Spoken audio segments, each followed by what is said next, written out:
It is a great schoof to welcome so many familiar faces and new faces to the Universal Center. My name is Rabbi Sam Shor. I'm the program director here at the Universal Center. And over the past number of years, the Moshe Kur has really been a real nechus for the English-speaking community to access the Torah of the Maharal Zatzal. And Dr. Kur has published numerous svarim of the Maharal's Torah, and tonight is yet another opportunity for us to learn not only about the Maharal, but also to learn from the insights of Dr. Kur himself, but also two of our other beloved teachers here in the Anglo-Torah world in Yerushalayim Kodesh. The first speaker this evening is someone that really needs no special introduction, particularly to those of us here at the Universal Center, because we are blessed to have Rabbi Yitzchak Breitowitz with us on a regular basis here at the Universal Center. It's a great schus for me to introduce Rabbi Yitzchak Breitowitz.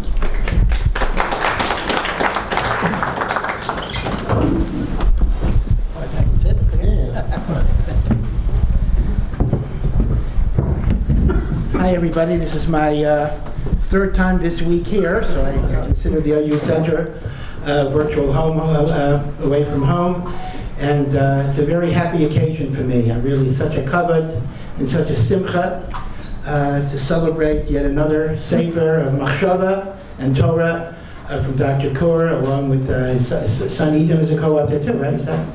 Yeah, and with Phyllis being the Ager Connecto, as she always is. And I hope that, number one, this is going to be of great benefit to Klal Yisrael, that we'll learn the deep thought of the Maharal, and it should also be a great zechus for you and your whole family to be blessed with good health and all of the brachos, as is befitting someone that is Marbitz Torah and sends words of Torah out into the world.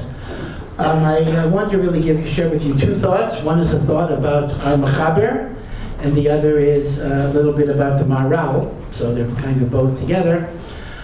First, in this parsha, we read about Parshas Balak, and the Torah tells us that Balak, the king of Moab, is very afraid of the Jewish people, and he hires a sorcerer, Bilam, to curse the Jewish people. The question that many Meforshim ask is the following: what on earth is Balak afraid of? In the book of Devarim, we read that the Jewish people were commanded. They asked Moab for food and water. The Moabites denied it. They were commanded, do not wage war with Moab. The Moabites are the descendants of Lot. The land of Moab was given to Lot in the narrative of Abraham. Don't touch it. That's why we had to circumvent it. So if that's the case, Balak has nothing to be afraid of. The Jewish people are not allowed to even enter the land of Moab without permission. They were not given permission. End of story. Now, one answer might be that even though the Jewish people were commanded not to wage war with Moab, did Balak necessarily know that at the time? That's one possibility. But the great Hasidic Rabbi, the Shem Mishmuel, the son of the Abnei Nezer, the son of the Sachat grandson of Kutzker Rebbe, offers a beautiful, beautiful explanation that I think is highly relevant to the occasion tonight. He says, Balak was not afraid of the Jewish people going through his land and conquering his nation. He knew that wasn't going to happen. He was afraid of their going to Eretz Yisrael. By all means, he wanted to prevent them from going to Eretz Yisrael. Why is that so? Because God's relationship to the Jewish people in the Midbar is very different than his relationship to us once we come to Eretz Yisrael. The Midbar is a spiritual cocoon. The Midbar is an artificial environment in which God is open and revealed and obvious. The man comes from heaven. The water travels in the merit of Miriam, and even though we lost it when Miriam died, we regained it. The clouds of glory.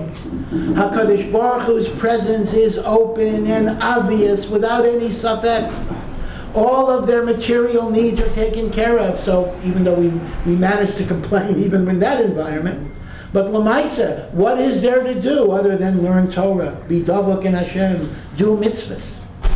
Now, that type of open relationship with God has its costs. When the presence of God is so palpable, every misstep can have drastic consequences. You know, you do an Aveira, thousands of people can die. That doesn't happen in the world of concealment, the world of Hester, where you apparently get away with things for a while. Once we come to Eretz Yisrael, life is going to be different. We're not going to have the man. We're going to have to grow our grain in fields. We're not going to have automatic traveling wells. We're going to have to dig our wells and rely on the rains from heaven. We don't have clouds of glory. We have to have an army. We have to dig ditches, build cities, have lawyers, doctors, accountants, business people.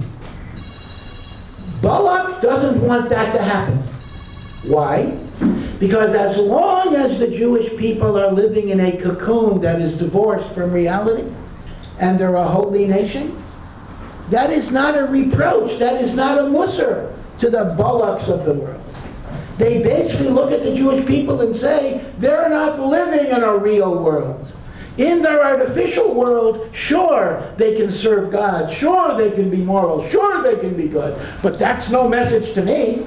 I got a real world to run. I got a society to run. I need diplomacy, politics. Meaning, let the Jews stay in their spiritual cocoon, because then they have no message for the rest of humanity.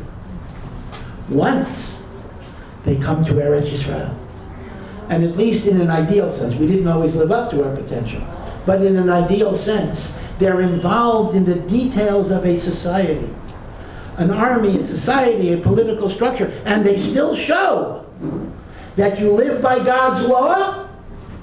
That's a reproach to all the other cultures that lost their excuse.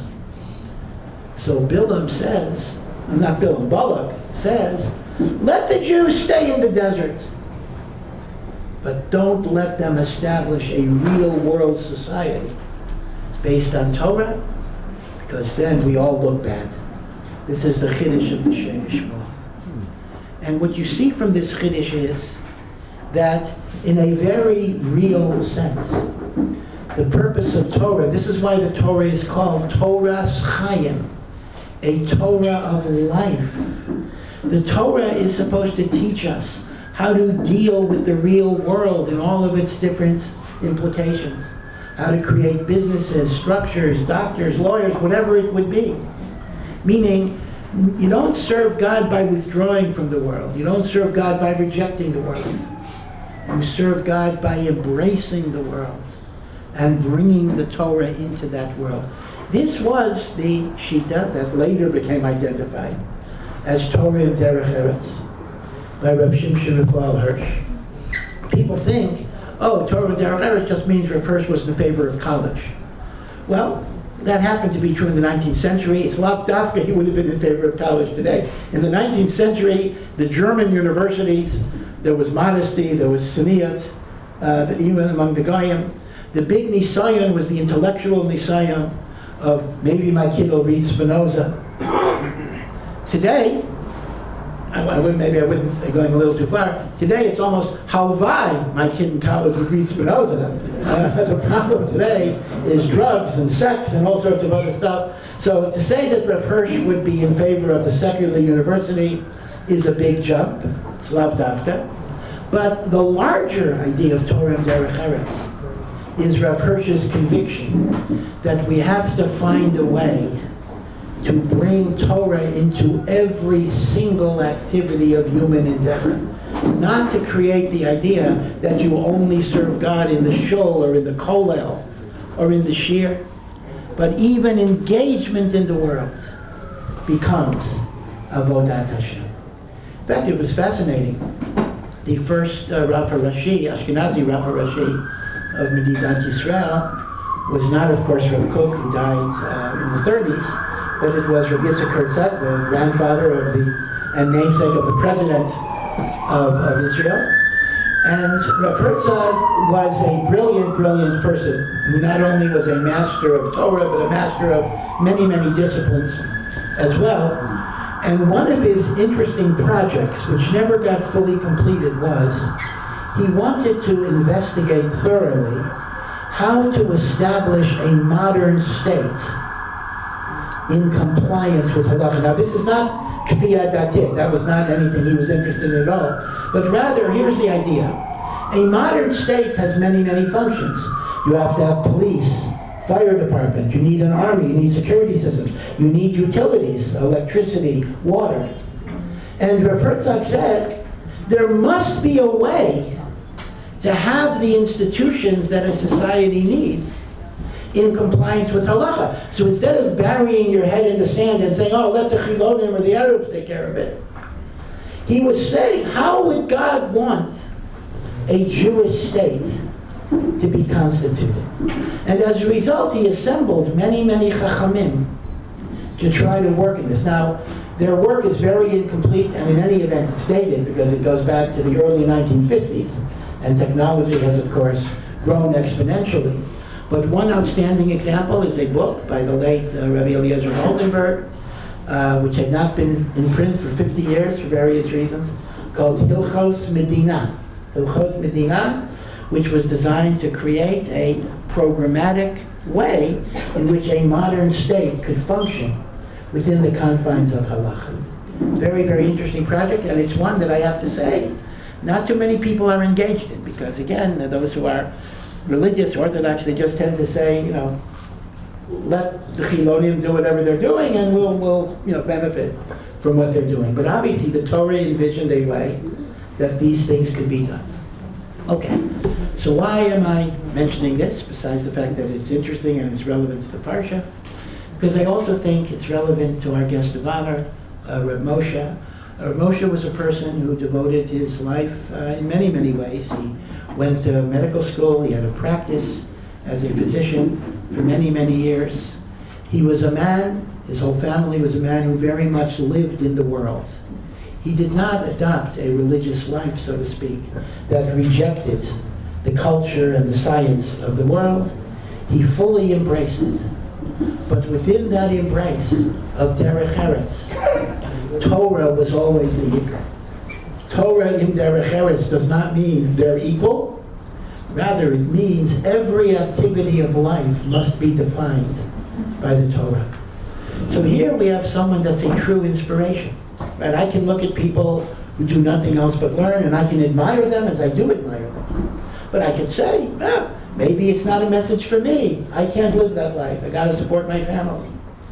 But when we look at a Balabayas who devotes so much of his energies to Torah, to learning Torah, to teaching Torah, to writing about Torah, I think all of us are in a little bit of a trouble here because we lose our excuses at this point.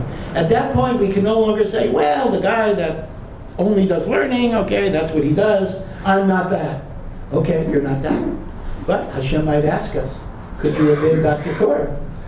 Could you have done what he did? So in a sense, Reb Moshe is a big inspiration, a big chizuk, and a big responsibility for all of us to understand that even if we are fully engaged in this world, and even if we're involved in professional activity, we still learn Torah, we teach Torah, we share whatever knowledge we have.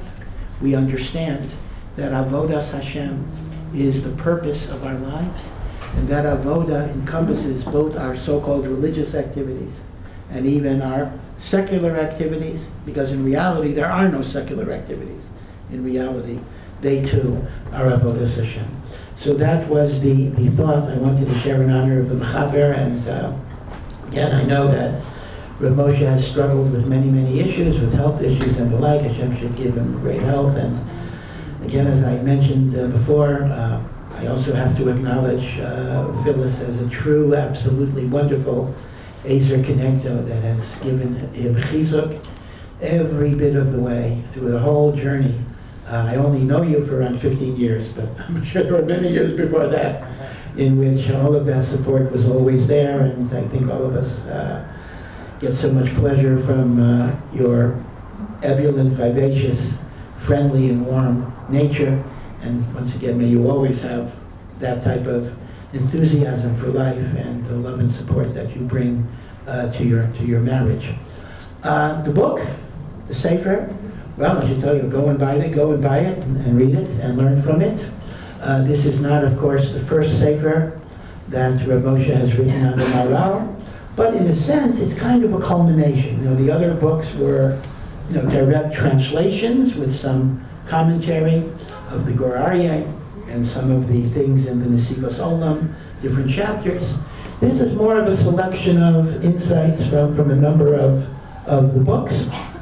And Maharal is a fascinating figure in Jewish history. Maharal lived in the 1500s and the 16th century. If any of you have been in Prague, perhaps you may have gone to the Maharal show.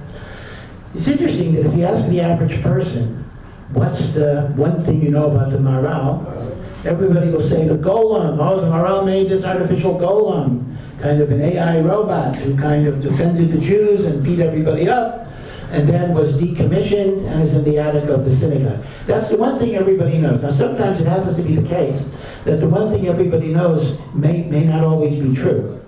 I'll give you another example, not relevant. Everybody knows that a Jew with a tattoo cannot be buried in a cemetery. Everybody knows that. You can have a person who knows nothing about Judaism, but they know that.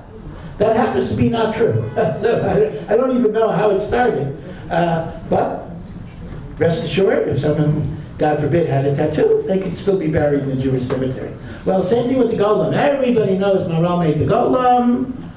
Well, I can't say for sure it's not true, but there's a lot of evidence that it is not true.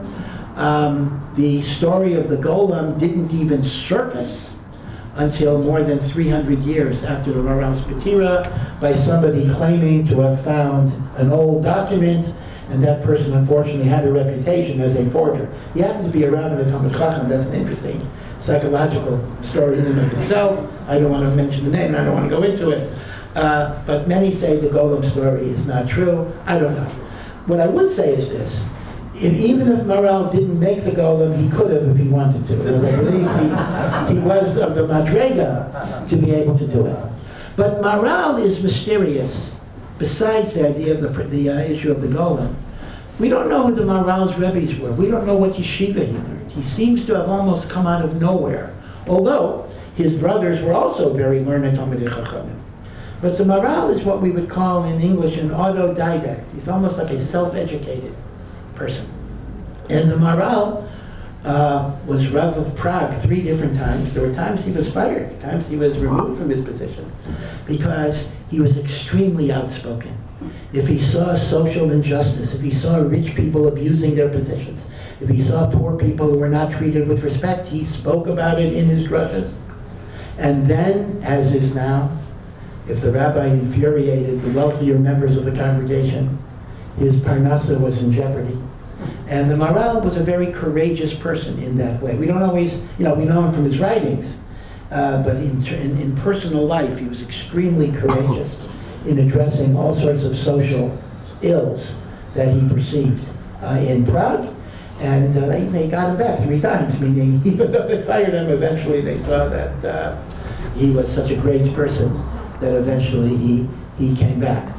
But the Maharal, in particular, was number one. He was a great posek, and his psakim are brought lahalacha.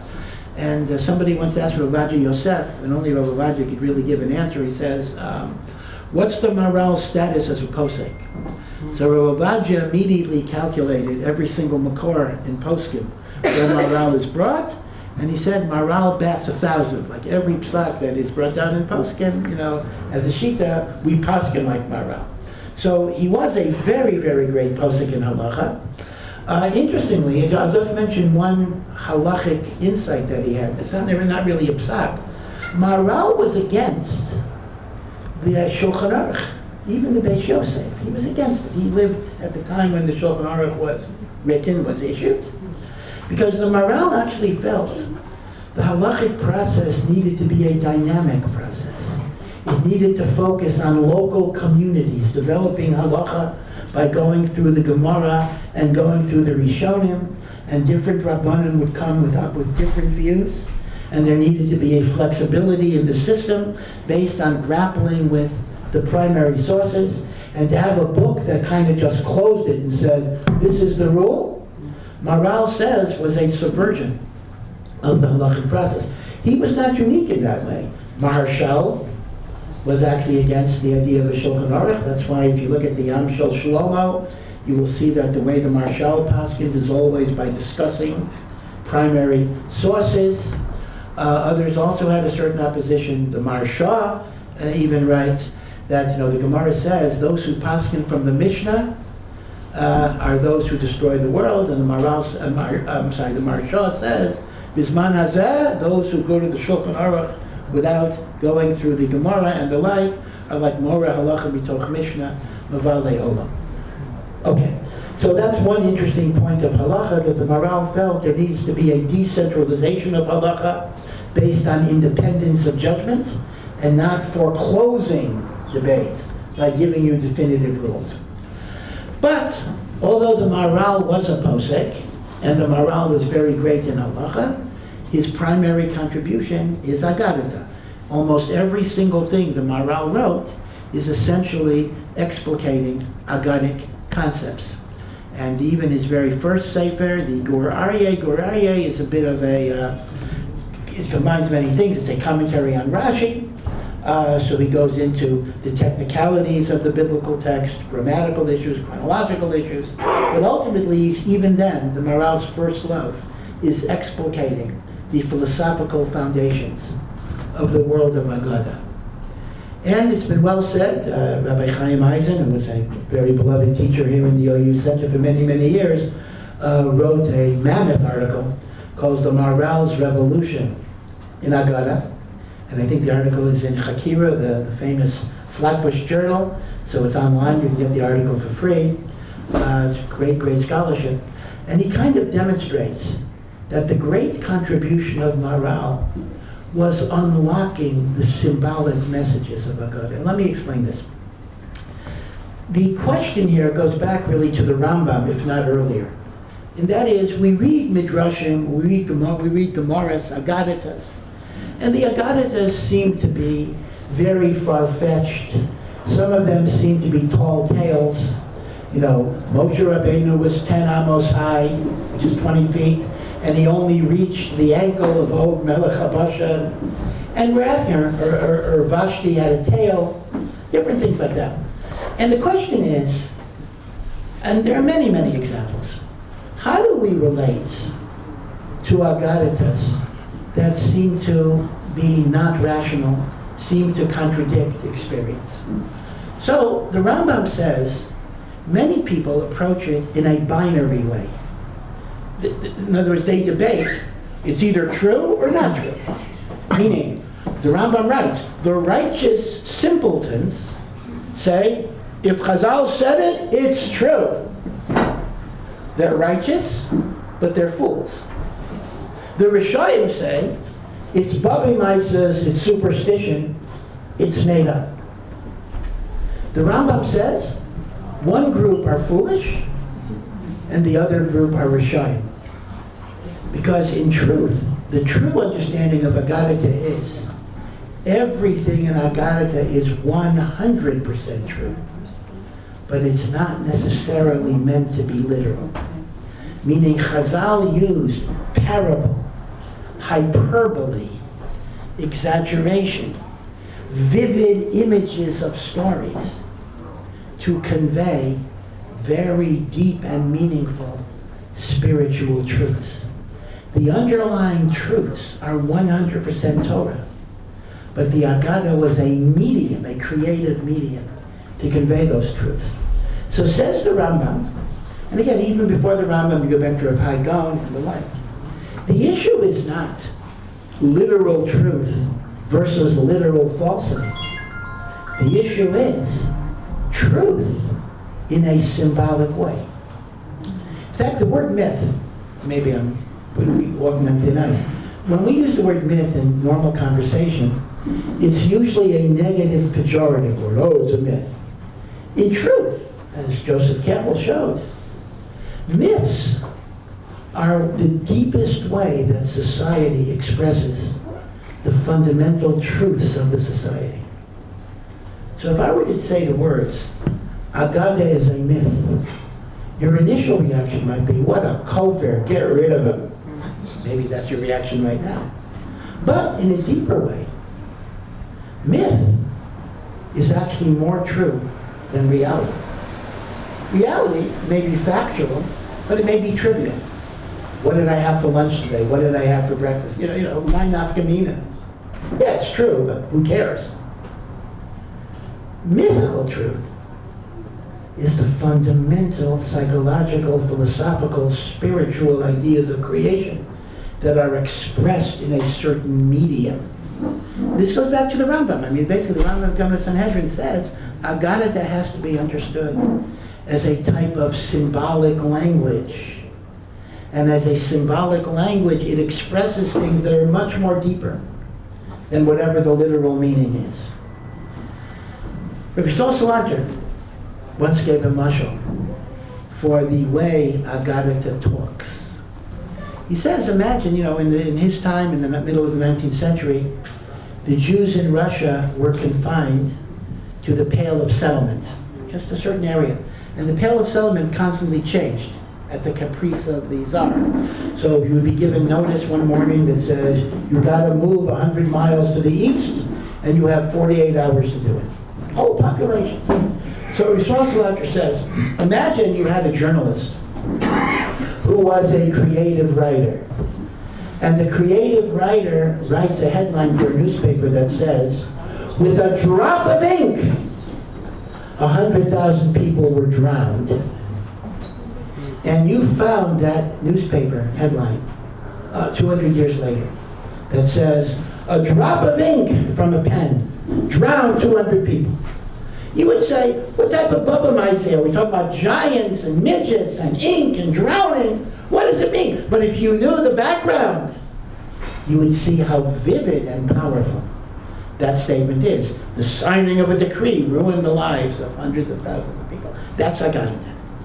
So, the Rambam gave us this idea that Agadata is symbolic language. And he made a promise that he was not able to keep. He said he would write a sefer showing the symbolic meaning of Agadata. He gave one example, but he never. This is a sefer, unfortunately, that we don't have. So the Rambam tells us Agadata is symbolic. The Rambam does not tell us what the symbolism is. Maharal opened the door. Maharal cracks the puzzle.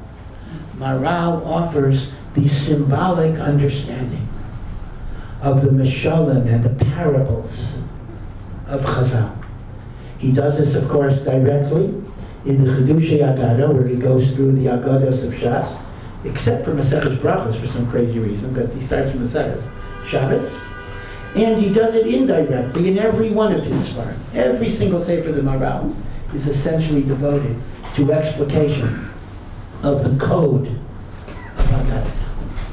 And this is so important in life, because as the Vilna Gaon writes, in Agadata are ganuz, are hidden, all of the secrets of human existence, all of the meanings of the Torah, the yayin of the Torah. Halacha is called bread, lechem, and Agada is called the yayin that brings inner simcha and contentment to the soul.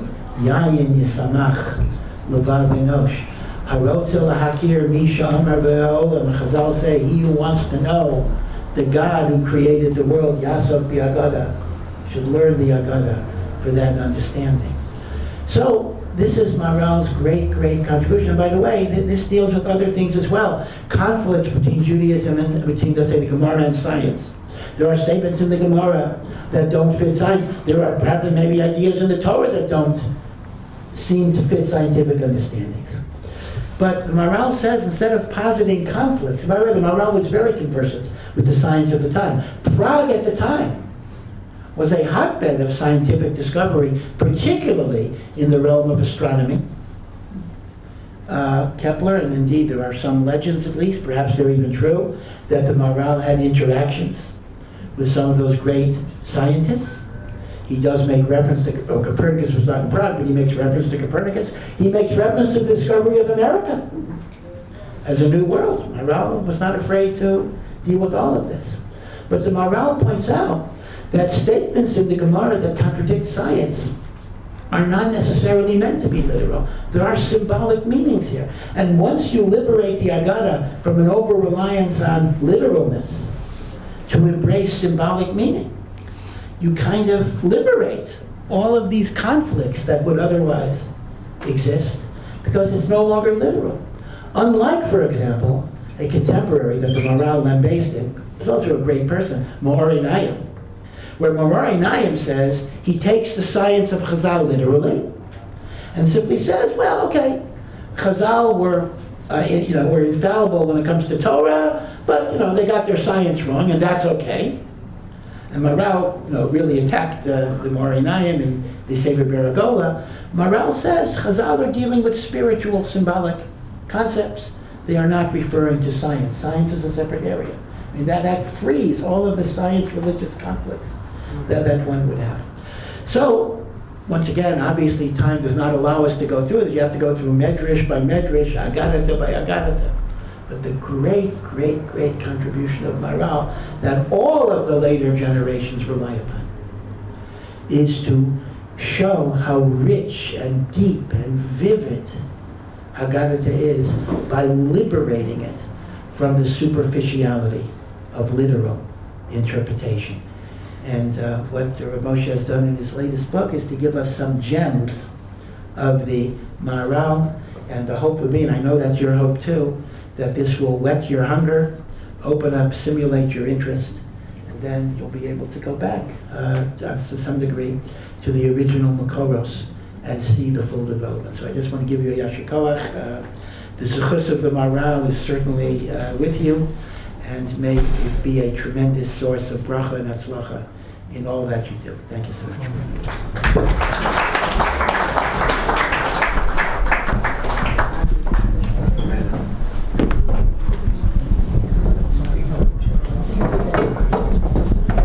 It is a great zchus